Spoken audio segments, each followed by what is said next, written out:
What if I told you that the Ten Commandments taught in churches for nearly 2,000 years were never written on the stone tablets? What if the Bible itself proves it?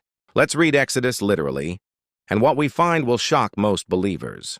We'll let the Bible speak for itself, without sermons, without catechisms, without filters. In Exodus chapters 19 and 20, Yahweh descends upon Mount Sinai. The people remain at the foot of the mountain. Moses goes up. Notice something crucial in Exodus 20. There is no mention of stone tablets.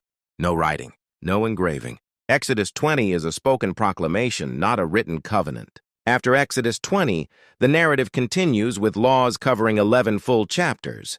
2 stone tablets could not possibly contain all of this. The first time tablets are mentioned, Moses breaks them, Exodus 32:19. So at this point in the story, no commandments remain written anywhere. The Hebrew phrase, Aseret HaDevarim, the 10 words, appears explicitly only later.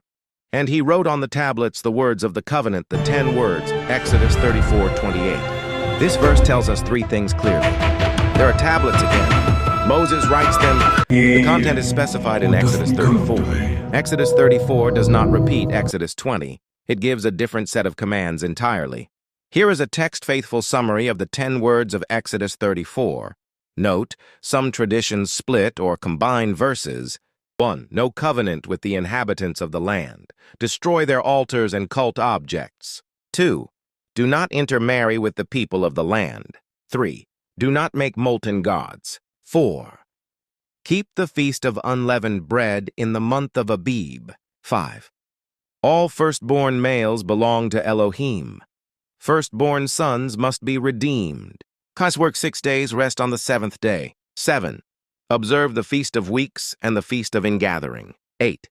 3 times a year all males shall appear before Elohim. 9. Do not offer blood sacrifice with leaven. Passover sacrifice must not remain until morning. 10. Bring the best first fruits to the house of Elohim. 11. You shall not boil a young goat in its mother's milk. Notice what is not here. No prohibition of murder. No prohibition of adultery, no prohibition of theft, no prohibition of coveting. These ethical laws, central to Christian teaching, are not among the 10 words written on stone. These are not universal moral principles. They are covenant terms. Elohim was not founding a religion. He was forming a contractual alliance with a people. Obedience in exchange for land conquest and protection. Christian founders needed a moral constitution, not a tribal covenant.